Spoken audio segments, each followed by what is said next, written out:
Good afternoon, fellow punchers.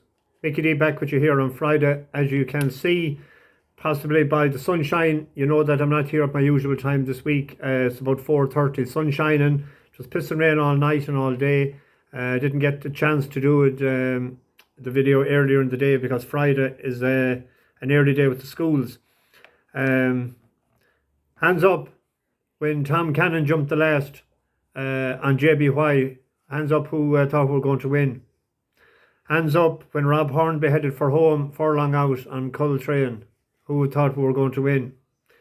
Isn't that the beauty about horse racing though? That we finished second and third and we got two beauties of rides and just not good enough on the day. JBY clearly didn't stay the last furlong. I'd imagine if it was 260 had it won. And over 2.7 didn't stay. And Coltrane will get that again. Pity that Aidan O'Brien didn't leave that horse in Cleveland or in Tipperary for the weekend and will be on the Chester Cup winner. But we had a good winner yesterday with Peerless Beauty. So we're not doing too bad. We didn't leave any money to them the last couple of days. And that's the most important thing. The bus was out early this morning. We're heading from Worcester to Chester. And Mike Benson was on first and Tony Mack was behind him, Baz Glasgow, Jimmy James and Eric Fawcett. Dylan Thomas was telling everybody about the great family function they had yesterday with his granddaughter making her confirmation. Very good to hear about that. James Normanton was pushing the barrow home, so we had no place for him. He had a good day in Worcester yesterday. Matthew Agnew and Paula Baldwin. Paula was on Rivich and the Grand Vizier. And John Lee and MP. And just as I was closing the door, a fellow just took in his head and he said, "It's Tommy." So It's Tommy was the last man on the bus. Tomorrow, I'm doing a bet that I normally don't do, but a lucky 31. And I'm calling it the Loyalty 31. There's horses that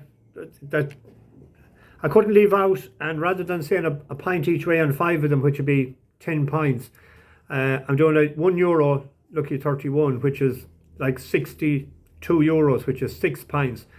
If the 5 of them are placed, I'd imagine you get 10 times your stake back. If we get a couple of winners or a couple of places, as long as we get our stake back and more, that's the beauty of tomorrow with these horses. The way won with some of them already, and the other ones are live outsiders, I think. The first one is the 215 in Naas. Horse to be a lot of would be familiar with is Samrogue, a 4-year-old filly, a sprinter.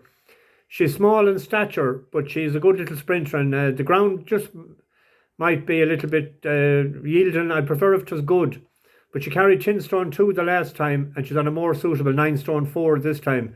It's a big, huge field, but the finishing touch or the stretch uphill and the lighter weight, they're paying 5 or 6 places, so we're going to stick her in each way. I've no idea the price. The 235 at Haydock is a horse that I've been waiting for ages. It's Proshema from Dan Skelton. It fell when going well last November, and it's pulled out of this race that was run in the long distance hurdle last year on account of soft ground, but it won on soft on the flat in Haydock when it was with Tom Dashcombe, and it reached a height of 104 on the flat, so it's classy enough. So we'll get away with good to soft, I think, with that. If they run it, they'll be sound enough with the ground, I'd imagine. That's an 11-2 shot. The 3 o'clock in Haydock as well as Severence is 12-1. That was second for us in Aintree in the conditional race. When Kevin Brogan rode it. He lost out to a Nichols horse, and I thought he was going to get there and pass him, but he just didn't get out by him. That's the big race tomorrow. That's in the Swinton, and it's for Ben Pauling and Keelan Woods. And the trainer is going all right lately. Out of the last 24 runners, he has 7 winners and 6 seconds or 6 places, so that's 29%. He's up £3 for his last run. But he was placed to Cormier, that good handicapper, a couple of times, and he was second the last time, so he's a good each-way chance in that. He was 12-1 earlier. The 310 at Cork then is Huntingtown. that won for us in Kilbeggan at 10-1 there lately. And the conditions of this race, it's a novice hurdle, but you had to be 106 or less at the time of entry. So he qualified, he was 100, so he's up to 108. So if the entry was made today, he wouldn't get in. He needs to improve again. That Cashy is a danger, but we'll stay loyal to the horse that got us some money the last day. So that's Huntingtown in Cork. And then at the 5:05 at Naas, Karlsberg. It's 4-year-old filly, Shane Crawley. And Shane doesn't have too many flat, he more or less a jump man. But it won before in Cork of 65. 65, and Shemi Heffernan was riding it, and Heffernan is back again. Now, it was first time out on the Curragh the last time, but it was only headed in the last 50 yards. It's back to 5 furlongs or 5 and a bit, and an uphill finish, and we'll stick that in as well. So there's the 5. Now, I'm doing it as €1 each way, Lucky 31. You can do it 10 cents, 20 cents, 30s, whatever you want to do yourself, but there's the horses. I'm only putting the euro down for stats purposes. How are we doing on time? I want to get this.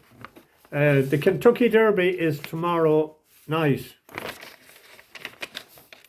And I was handicapping it last night for hours, and I found it very, very difficult because I didn't think it as classy and as hard to file them out as the Oaks tonight. The last time Stall 1 was a winner was in 1986 when Ferdinand won. The last time Stall 2 was 1978, affirmed. Stall 12 was, we'll say, 1971. Stall 3 was 1998. And then you have Country House, won it from Stall 18 in 2019. An Authentic in 2020 from Stall 15. And normally you have to be low. But no winners ever came from Stall 17. And I think 10 times that Stall 7 has won. No, Stall 5, Stall 5. But there's a horse there, Taiba. It's moved from, and Messier, them two are moved from Bob Baffert's yard because Baffert is banned. And Taiba has only 2 lifetime runs. And not since 1883, not 1983, 1883 has a horse won with only 2 starts. And it didn't run at all at 2. It was bought for 1.6 million there last year. That Taiba is out a gun runner. That won the Derby in 2016. Zandon is out a upstart, but was behind Epicenter. And Epicenter won the Louisiana Derby for Steve Ashmussen, and gun runner had won that. So there's an awful maze of stuff. Mo Donegal is in for Tal Pletcher is drawn in Trap 1. You can't do that. It won the Wood Memorial. I came down on the winner of the United Arab Emirates Derby. It was over 9 furlongs. A Japanese horse. He's 25-1. 365 are paying 5 places, and I'm going to have a pint each way, 25-1. That French jockey Lemaire is over, and he's doing really well lately. And Epicenter is a 5-1 favourite or 9-2 favourite, so that goes out in front. The UAE Derby was over 9, and this is over 10, and to staying on, it's a grinder, and it's in drawn in 7, so I thought that might have a chance. The Victoria Cup is the big race tomorrow. I didn't have a chance to look at the last couple of videos. If I do pick one, I'll put it up in the description tomorrow. Anyway, I'll write these up. I want to get this on. It's over 9 minutes now. I want to get done before 10. Best of luck to everyone for the weekend. I didn't get a chance to mention the GA matches. I had planned to, but I'm running out of time. Mickey D, bash the bookies. Over and out.